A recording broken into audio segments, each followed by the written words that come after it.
I always felt my husband was forced to marry me. Every time we were intimate, Parker only used his hands. Eventually, I gave up and decided to set him free. But the night before printing the divorce papers, I overheard him with his friends. "Why not touch your wife? She's right there," one said. "Nora might run off if you keep holding back." Parker sipped his whiskey. "You don't understand. She's delicate. What if I scare her?" His voice deepened. "She's my wife. I must cherish her. If she finds what I can't give elsewhere, fine, as long as she comes home to me." His friends laughed. "Then why secretly Google everything?" That night, I checked Parker's history, 99 searches, all variations of, "I finally married the girl I love, but I have a kink. How do I not scare her away?" The day Parker came back from his business trip, I had a battle plan. I showered, shaved, and put on a full face of makeup before slipping into the new, sinfully sheer nightgown I'd bought. Then I slid into his side of the bed, waiting to be conquered. But when he walked out of the bathroom, the sight of me in his sheets made him freeze, the towel in his hand stilled mid-rub. "What are you doing here?" There wasn't a trace of warmth in his voice. My eyes roamed over him from top to bottom. Parker's body was a work of art. Even the plush bathrobe couldn't hide the swell of his pectoral muscles or the faint outline of his abs. Logically, with a nose that sharp and fingers that long, he had to be well-equipped. And yet, in 6 months of marriage, I had never been allowed to get a deeper understanding. Refusing to be deterred, I decided to be direct. "I'm here to sleep with you."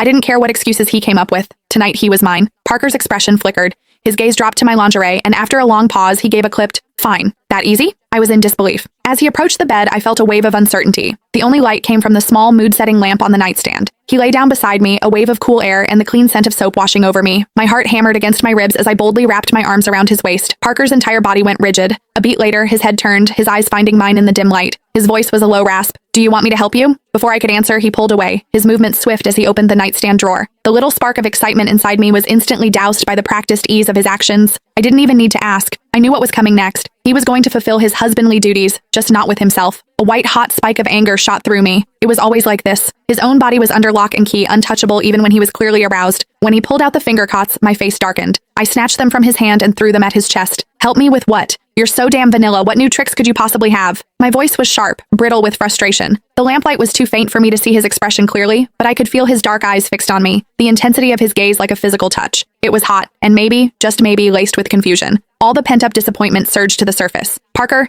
if you can't get it up, just say so. It's not like you're the only man on the planet. I can find someone else anytime. We were married, for God's sake. Why did every encounter have to feel like he was doing me a reluctant favor?" "That's not what I meant," he said, his voice strained. But still, he made no move, not even to cut my face for a kiss. Anything would have been better than this cold distance. This was the third time I'd laid myself bare, only to be rejected. The disappointment was a crushing weight. I grabbed the robe I'd just discarded and stood up. Then I stormed out, slamming the door with a thunderous crack that echoed the shattering of my patience. I ended up at my best friend Cassie's. Click the link in my bio to get the full story for free.